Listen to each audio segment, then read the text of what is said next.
bato basepeli babeti maboko kayangana nasala fierete o nayo mpe moto mbongo motu ya tokoki kozwa na mokili ya se oye uti na nzambe te oyeke nyonso ya malamu mpe makambo nyonso ya motu ya euti na nzambe yende mopesi ya milona na balo. Émission ya poko lelo ezali présenté par nangai l'impresario Joachim Zambwana mutu nazali na programme ya poko lelo yo. Vérité ezali émission na bino. Vérité ezali émission oyo boko sepela kanango. Vérité nde yango toyeli na poko lelo yo. Na poko lelo na banza vérité tozali kolobela ezali ko concerner dime to ba offrande mais mingi to kolobela ba offrande te to kolobela ba dime bande kona nga eza na importance pona kofuta dime est-ce que ezali obligatoire dime est-ce que ezali loi dime est-ce que ezali loko Jésus ezali ko recommander yango to dime est-ce que ezali loko ya tango ya kala to dime foto futa yango dime loko ezali koyesa bandeko na difficulté mingi kati na église bamusuba lingi kofuta bamusuba lingi kofuta te conséquence nini ezali na bao bafutaka dime te makambo nini eyelaka na bao bafutaka dime nde yango tokolobela na mpoko lelo oyo na swara lelo nazali kaka ngai moko te me nazali accompagné na sere na biso mama Ani Ntemo. Mama Ani na banza ye mutu bana komonaka chaque fois na programme na biso oyo yende mutu azali awa apo accompagner biso ye mutu azali activiste to mutu oyo azali kosala nini ko défendre bato bazana minoko me bazana chance ko lobate n'est-ce pas? Mama Ani encore une fois yebisa biso na mpoko lelo yo nini ngo ezali na table na biso na recherche na yo kuna. Bon recherche ezali awa ya dime est-ce que vous avez une idée dime ezali nini? To ozana introduction oiko pesa na dime, to ozana makambo itali dime, to ozana likambo, ozana yango mone ezali ya mutuya na makambo itali dime. Bon, dime ezali 10% ya revenu ya profit ya bongo nyonso sali na nyonso ozwi. Donc futi 10% dime non. Eli ko basoko salaki $1000 ya profit okofuta kombe dime? $100. $100. Bon, wana ndese na biso ndenge uti koloba ya solo dime eza eloko moko te kaka ke 1/10. Dime signifie montagne osali nango divisé par 10. Mais question nazali nango sere prenons te ki ozana $100. OK, osomi ba kwanga na yo te ki et puis total nyonso ozongi na ndako ozongi na $120. Donc dime ezali ya combien $12 ou dime ezali ndenge nini? Bon, soko te on lobi soko te ki $100 osombi loka $100 et puis oteki $120 au gagné. Bon, si na $120 wana oteki oyebi ke osomba ki biloko $100 donc 120 moins $100 et puis tika na $20 wana nde ozwi 10% ezali 10% ya $20 ezali $2 nde ofuti $2 wana lokola 10 na yo. Merci mingi sir na ndenge otikoloba ozali na raison dime ezali 10% ya profit oyo sali mais ya mbongo nyonso zana yango linkoloba awa n'est-ce pas? Bon ndeko koyiko yebisa biso bato liboso oyo yebi na Bible bafutaka nano ba dime to dime ezali eloko ya sika to dime d'après yo zana idée bandaka na temps nini? Bo dime ebandi na temps ya Adam na Eve. Adam na Eve n'est-ce pas? Donc n'est-ce que Adam azali kotumbela nzambe mbeka bana na Eve azali kotumbela nzambe mbeka Abel na Caïn bazali pe kofuta dime na bango azotumbela nzambe mbeka. Bon nyonso wana ezali pe dime. Bon c'est na atika na yebisa ete ce n'est pas vrai. Dime ezali te ke Adam na Eve na bana na ye Caïn na Abel ke bazali kofuta dime te. Na tangu wana bazalaki kofuta nde kopesa offrande na production na bango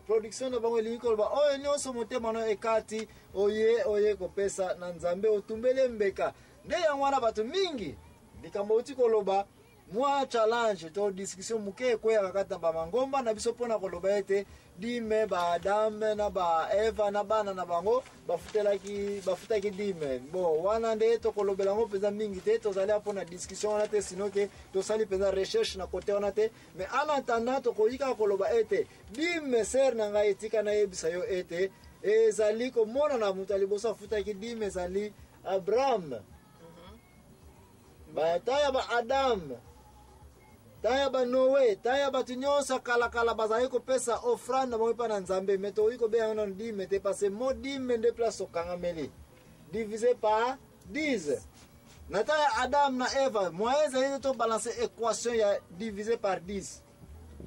olandinga malamu sena est-ce que to yokani na taya Adam na Eva moyen to calculer profit ya mutu ezalité nde yango wana za ko mona ete pona ko diviser par 10 ezali difficile yango wana to za un peu ko se réserver na émission oya la vérité pona ko loba ete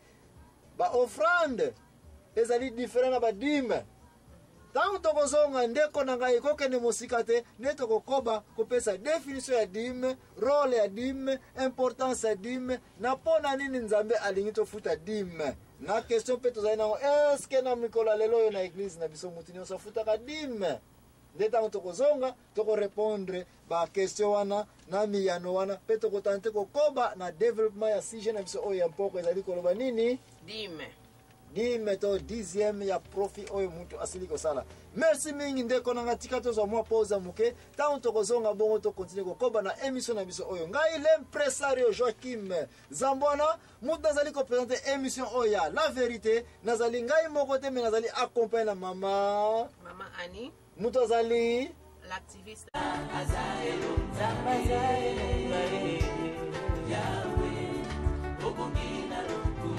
Uzawanga nazali pewa yo Uzawanga nazali pewa nazali pewa Yahweh Obogina Angana yo kusika wani Angana yo kusasuka kino Nakuna Yahweh Yahweh yo kumama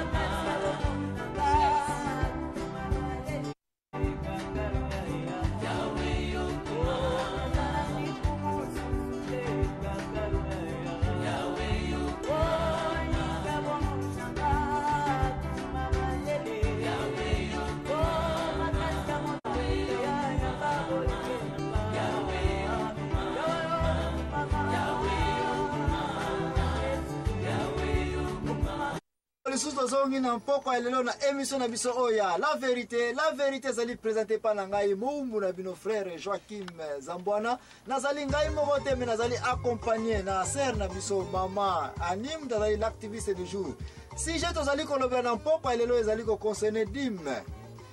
to 1/10 ya production ya nani ya mutu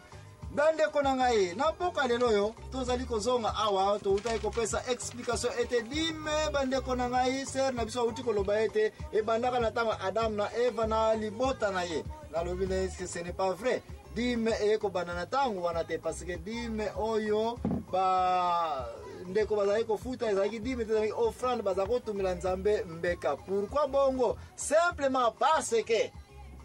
dîme ezali 1/10 ya nini ya production ya mutu 10e ya production mama Annie to utai ko poser question awa est-ce que apesa biso dîme bandaki na tango ni na lobete bandaki na tango Adam na Eva na bana na bango ba Kain bazali ko futa nini dîme mais to yeko mona ete réponse na ezalaki non dîme e bandaki na tango nini na tango wana te est-ce que osana mutuna pourquoi koyeba quand est-ce que dîme bandaki to osana question na sujet oyo bon dîme na banza ebandaki na tango ya Abraham bon tango akendaki kopesa Melkisedek nini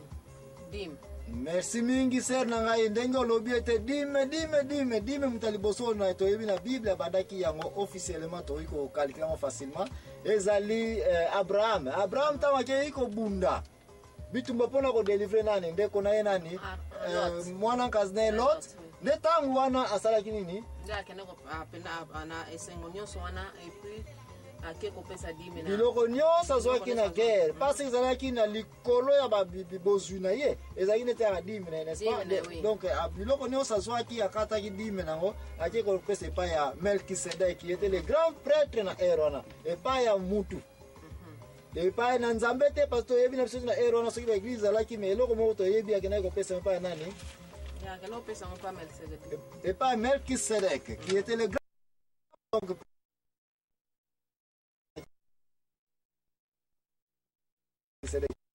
bongo se nazala motango Abraham atumbelaki alingaki komema Isaki akende kopesa 10 te bo mwana 10 par 10 1 te parce que akoye kodivize mwana moko par 10 te c'est impossible wana eka offrande kaka. Ok, si kompe naza na question eza ndengo moko expliquer yango soki nini yango ezopesa